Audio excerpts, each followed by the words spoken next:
all of you to give this little message.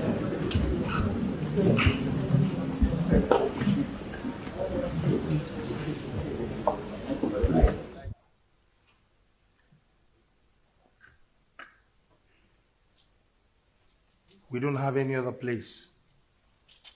The nation belongs to all of us. We're here talking. The organizer, Honorable Speaker, spoke first, welcomed all of us, followed by the Senate President. We all know their positions in this country. Senate President is, by virtue of counting this country, is the number 3 man in this country. The Speaker, too, the number 4 man in this country. His Eminence spoke as well, and you can see the trajectory of everything that they are saying the same thing. The gatekeepers of their nation are here, the service chiefs, and if you look at this all, on the average, the age of each and every one of us here is between the bracket of 50 and about 60, early 60s. And anybody can challenge me if I'm wrong. Our dear country that has brought all of us together here, the youngest serving governor is only 46 years old. And we all know the demography of this country. The demography of this country is above 50, all the way to age of dependency, is less than 30%. But between the age of 18 to under 40, we have them in numbers of more than 70%. And we're talking about security here. Who are the active participants whenever we have breakdown of law and order? It is the average age of 18 to 39. And that's the truth. Are they ghosts? Are they invisible? The answer is no. They are human beings. Even our laws, our constitution, they will say at some point, very active civil servants will live on the average of 60 years old. Because they know why. Because they are getting tired. Maybe the judiciary extends till 70 years old. Some 65. They won't say 35 or 30 years, whichever comes earlier. We all know all these laws. But every time we're talking the talk, we're talking the talk. Number 2 man, number 3 man, number 4 man, they are all saying the same thing the way His Eminence said it. And the participants are not faceless. They are not ghosts. It is very idiotic and stupidity for us to be doing the same thing over and over and over again and expect a different result. We will continue to get the same result. Let's be very truthful and honest to ourselves in this country.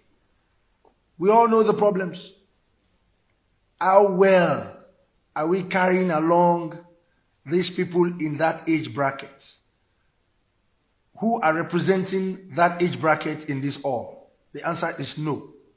We are not engaging them at all. But whenever we want to go for political posts, appointments, we go back to them. We know the good, we know the bad, and the ugly in their category. As traditional rulers, they are the most active in our system. Let us tell ourselves the truth. They are hungry and they are angry. I repeat, they are hungry and they are very angry. All of us that are here, I'll be very happy if anybody can raise up their hand and say, I can go to my area of constituents, my local governments, and I can stay there in peace for 1 week. Who can do it here? Including our gatekeepers. Who can do it here? Including the Senate President, including the Speaker. But you left the traditional rulers.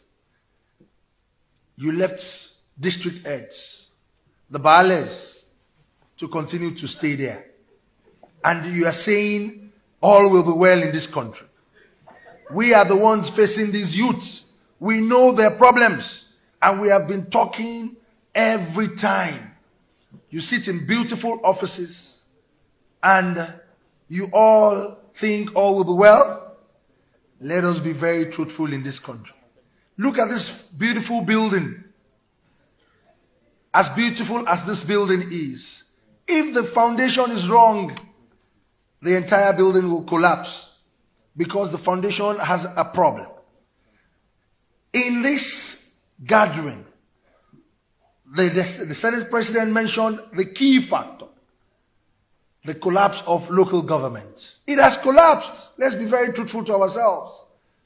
It has completely collapsed because that's the only arm of government that is, number one, the foundation of this country. You don't have any other foundation. We are only building on a castle that has been completely broken down. That is the foundation that will gather the most active age bracket for you in this country.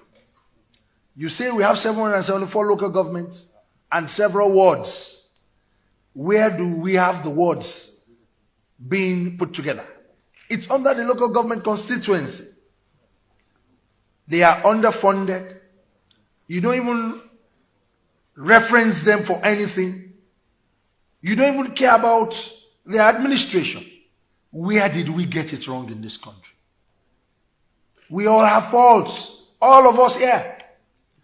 If we keep talking every time, we will not get any result. It's getting worse. They are getting more emboldened. They are now very bold and they are ready to face anybody because they are hungry and they are angry. Let us change our strategy. Let us change our style.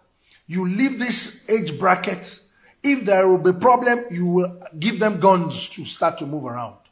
You will never see anybody above our age in our comfort zone here that is really ready to face the music. It's very important for all of us to know that we are not all safe. We are not safe at all.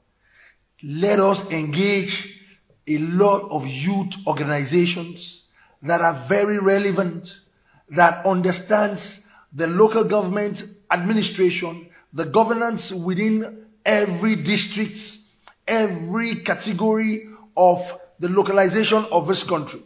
It's very important for us, and continue to engage them in every program we do in this country. You have neglected that category completely. The whole we are right now, you have neglected them because they are not represented here. They are not at all. So what are we going to come out here to talk about? And that is our foundation. It is our foundation. We should be very serious in this country now. We should talk very seriously. This issue of security, this national security, is not the problem of the service chiefs. It's not the problem of the lawmakers. It's not the problem of the executive arm of government. It's the problem of all of us. How many of this active population that are under you that you are taking care of? What's the essence of you being a politician? That you cannot even move around freely. You cannot. Nobody. Do you think Abuja is only Nigeria? Or Lagos is only Nigeria? 36 states of this country. Some people are there, you left them, you abandoned them, and you are making laws and you are administering. What are you administering? I do not know. So let us talk to ourselves very seriously. The people that are not ghosts, these people that are agitating left and right, we need to engage them. We need to actually engage them and separate the corn from chaff. We know the good and the bad amongst them. We can easily separate them by engaging them, draw them closer, And I will give you a good example from my own community. If a Modakeke war has been the very strongest communal clash in southwestern Nigeria. It's been on for a very long time. But what did I do? A very practical experience. I decided to engage the youths. For me to engage them one-on-one so that I can separate the bad one and the good one. Something happened recently. We almost had another breakdown of law and order. The boundary line of the two communities, some people started shooting sporadically. And the two communities started converging and moving away from the boundary lines. And they were agitating. The war has started again. The war has started again. I had to come out and call the youth around that we need to do it at the dead of the night. Let us go to the boundary and see the people that are doing all these things. Lo and behold, we went to the boundary and we realized that the youths of the two communities are trying to protect their own territory. At the end of the day, it is just an artificial noise that they are just raising. If we engage the people that are active, it will be a lot easier for each and every one of us. On this note, I want to thank the organizers and I want to tell us that enough of us talking the talk. Let us walk the walk. God bless us and God bless Nigeria.